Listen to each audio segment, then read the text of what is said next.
जय श्री कृष्णा। राधे राधे। आज बैसाख महीने का पहला दिन है। मैं आपको सुनाने जा रही हूँ बैसाख महीने के पहले दिन सुनी जाने वाली कथाएं। कहा जाता है बैसाख के महीने में अगर कथाएं सुनी जाएं तो पूरे बैसाख महीने का संपूर्ण फल मिल जाता है। तो अगर कोई बड़ा नियम नहीं ले पाते हैं तो इस माधव मास में आप कथाएं जरूर से सुने। इनका रस वादन करने से आपको आनंद आएगा। आइए आरंभ करते हैं। ये जो कथाएं हैं सबसे पहले भगवान विष्णु ने माता लक्ष्मी को सुनाई थी। माता लक्ष्मी और श्री नारायण ने इन कथाओं को ब्रह्मा जी को भी सुनाया था। उसके बाद ब्रह्मा जी ने अपने पुत्र महर्षि नारद जी को भी बैसाख महीने का महत्व भी वर्णन किया था।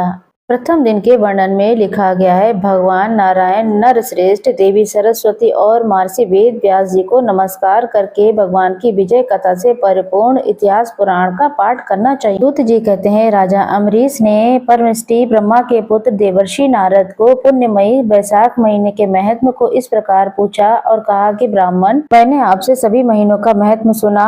उस समय आपने ये कहा था कि बैसाख महीनों में सबसे बैसाख का महीना श्रेष्ठ है, तो ये बताने की कृपा कीजिए बैसाख का महीना आखिरकार क्यों भगवान विष्णु को प्रिय है और उस समय कौन कौन से धर्म भगवान विष्णु के प्रति किए जाने चाहिए। नारद जी ने कहा, बैसाख माह को ब्रह्मा जी के सबसे उत्तम मासों में से सिद्ध किया गया है। ये माता की बातें सभी जीवों को सदा अभिष्ट वस्तु प्रदान करने वाला धर्म, यज्ञ, क्रिया और तपस्या का सार है। संपूर्ण देवताओं के द्वारा पूजित है। जैसे विद्याओं में वेद विद्या, मंत्रों में प्रणव, वृक्षों में कल्प वृक्ष, धेनुओं में कामधेनु, देवताओं में भगवान विष्णु, वर्णों में ब्राह्मण, प्रिय वस्तु में प्राण, नदियों में गंगा जी और तेज में सूर्य, अस्त्र शस्त्र में चक्र, धातुओं में स्वर्ण और वैष्णवों में शिव, रत्नों में कौस्तुभमणि है। इसी प्रकार धमक साधन भूत महीनों में बैसाख का महीना सबसे उत्तम महीना जाना जाता है। संसार में इसके समान भगवान विष्णु को प्रसन्न करने वाला दूसरा कोई महीना नहीं है। तो बैसाख के महीने में सूर्य उदय से पहले स्नान करता है। भगवान उसे निरंतर प्रीति रखते हैं। पाप तभी तक गरजते हैं जब तक जीव बैसाख के महीने में प्रातःकाल जल में स्नान न कर ले। हे राजन, बैसाख के महीनों में सर्व तीर्थ आदि देवता तीर्थ के अतिरिक्त बाहर के जल में सदैव विराजमान रहते हैं। भगवान विष्णु की आज्ञा से मनुष्यों का कल्याण करने के लिए सूर्योदय से पहले 6 दंड के भीतर वहाँ पर मौजूद रहते हैं। बैसाख के समान कोई मास नहीं है, सतयुग के समान कोई युग नहीं है, सतयुग के समान कोई युग नहीं है, वेद के समान कोई शास्त्र नहीं है, गंगा जी के समान कोई तीर्थ नहीं है, जल के समान कोई दान नहीं है, खेती के समान कोई धन नहीं है और जीवन से बढ़कर कोई और लाभ में नहीं है। उपवास के समान कोई तप नहीं, दान से बड़ा कोई सुख नहीं है, दया के समान कोई धन नहीं है बढ़ा, सत्य के समान कोई यश नहीं है, आरोग्य के समान कोई उन्नति नहीं है। भगवान विष्णु से बढ़कर कोई रक्षक इस संसार में नहीं है और बैसाख माह के समान कोई भी इस संसार में पवित्र मास नहीं है। ऐसा विद्वान पुरुषों का मत है। इस कारण से बैसाख का महीना सबसे श्रेष्ठ है और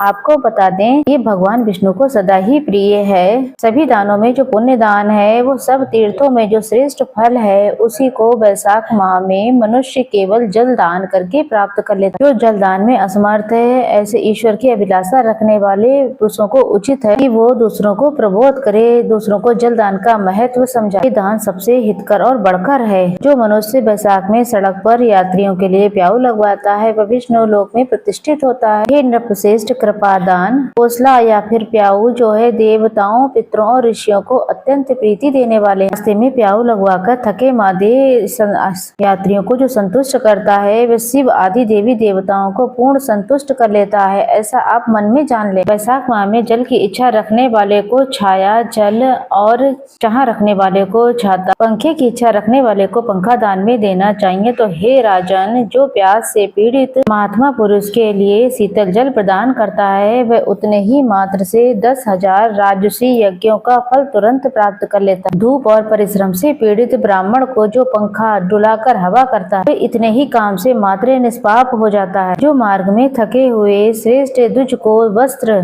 से भी अगर हवा कर देता है तो उतने से ही में वो सुंदर रूप में भगवान विष्णु का श्रेष्ठ पद साथ में प्राप्त कर लेता है। श्री जी की चरण सेवा की सभी धार्मिक पुस्तकों का दान करके सदा सर्वदा के लिए वो खुशियाँ प्राप्त कर लेता है। जो विष्णु प्रिय बैसाख महीने में पादुका दान करता है वह यमदूतों को तिरस्कार करके विष्णु लोक में जाता है। जो मार्ग में अनाथों को ठहरने के लिए विश्रामशाला बनवाता है उसके पुण्य के फल का वर्णन किया जाना कठिन है। मध्याह्न में आए हुए ब्राह्मण और अतिथि को अगर भोजन करा दे तो उसका फल अनंत अनंत रूप में नहीं कहा जा सकता। ये राजन अन्न दान मनुष्यों का बहुत ज्यादा तृप्त करने वाला होता, इसलिए संसार में अन्न के समान कोई दान ही नहीं। जो मनुष्य मार्ग में थके हुए ब्राह्मणों को आश्रय देता है उसे पुण्य फल की प्राप्ति होती है, इसका वर्णन कहीं नहीं किया जा सकता। बैसाख महीने की सर्वश्रेष्ठ कथा के अनुसार एक बार काशीपुर में कीर्तिमान नाम का एक राजा था, जो कि शिकार के लिए जंगलों में गया और इसी वशिष्ठ के आश्रम में जाने की इच्छा से उसने देखा ऋषि के कई जो है शिष्य जो है राहगीरों को क्षत्रियों का और फल और ठंडे पेयजल पिला रहे थे, तो वह आम मनुष्यों को राजा जैसे वशिष्ठ की भी वो परिवाह नहीं कर रहे हैं। राजा ने उनसे पूछा कि वो ये सेवा क्यों कर रहे हैं, तब उन्हें कोई श्रेष्ठ उत्तर नहीं मिला। वशिष्ठ जी से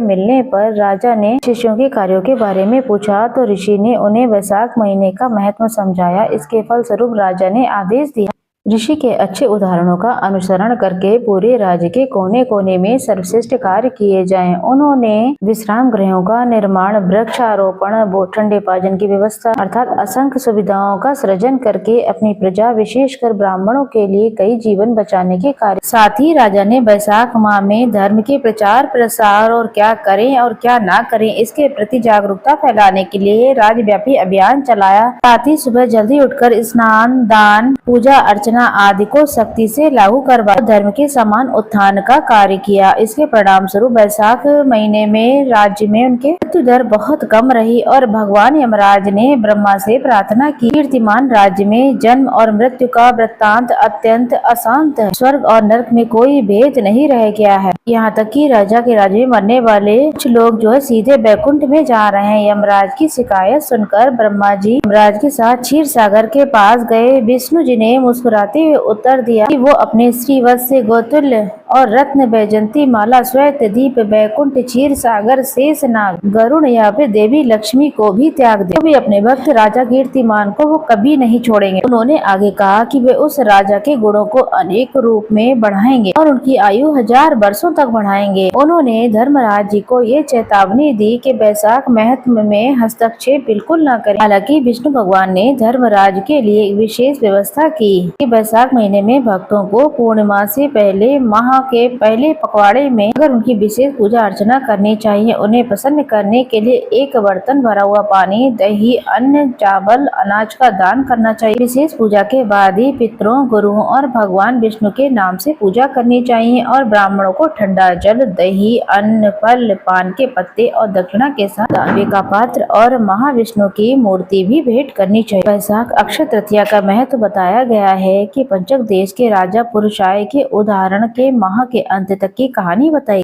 एक बार अकाल पड़ने से उनका राज्य नष्ट हो गया। पड़ोसी राज्यों से अवसर का लाभ उठाकर उन्हें पराजित किया और वनवास भेज दिया। दो ऋषियों ने समझाया, पुरुषाय पिछले जन्म में एक क्रूर शिकारी थे। सौभाग्य से उनके दो वृद्ध और प्यासे राहगीरों को जल स्रोत का पता बता, जिससे वो राजा बन गए। फिर भी पुरुषाय ने कभी भी दान नहीं किया, इस कारण से उन्हें बुरे दिन देखने पड़े। ऋषियों ने सुझाव दिया कि अगले दिन बैसाख अक्षय तृतीया है, इसलिए राजा सुबह जल्दी स्नान करते हैं, लक्ष्मीपति की पूजा करते हैं, प्यासे राहगीरों के लिए जल दान का प्रयोग करते हैं, साथ के साथ अन्य अच्छे कार्य भी करते हैं। पुरुषाय को अपनी गलती का एहसास होता है। उन्होंने अक्षय तृतीया से अमावस तक कई दान पुण्य किए और अंततः उन्हें राज्य पुनः प्राप्त हुआ। उन्होंने निर्णय किया कि बैसाख महीने में विशेष दान, पूजा अर्चना, खास करके जल दान करने से जीवन में सब कुछ स्वतः ही मिल जाता है। अतः राजा भगवान विष्णु के महान भक्त बन गए और उनके दर्शन किए। उन्हें खूब शताब्दी आयु मिली। बैसाख माह के सभी दिन सभी महत्व बहुत महत्वपूर्ण। इस दिन एकादशी का विशेष महत्व है। स्नान, दान, देव पूजा, आदर्श कर्म और जप स्रोत कथा श्रवण, अन्य पुण्य कर्म तत्काल फल प्रदान करते हैं। जो लोग जो हैं रोगग्रस्त और घोर दरिद्र हैं, वे पुराण श्रवण से मुक्त हो जाएंगे। अंधे, विधवाएं या फिर सामान्य पुरुष, महिलाएं, तेज, युवा, वृद्ध, दुर्बल सभी लोग एकादशी के दिन किए जाने वाले पुण्य कर्मों के फल स्वरूप अपने कर्मों को कम या फिर पूरी तरीके से दूर कर सकते हैं। इसी प्रकार बैसाख माह की अमावस्या, पितृ पूजा, श्राद्ध, पिंड दान, तिल अर्पण करने से बहुत श्रेष्ठ लाभ मिलते हैं। तो प्रिय श्रोताजनों, इस तरीके से बैसाख महीने के प्रथम दिन की ये बात मैंने आपको पूरी तरीके से बताई। इस महीने में सुनी जाने वाली अन्य कथाएं जो कि बहुत विशेष हैं,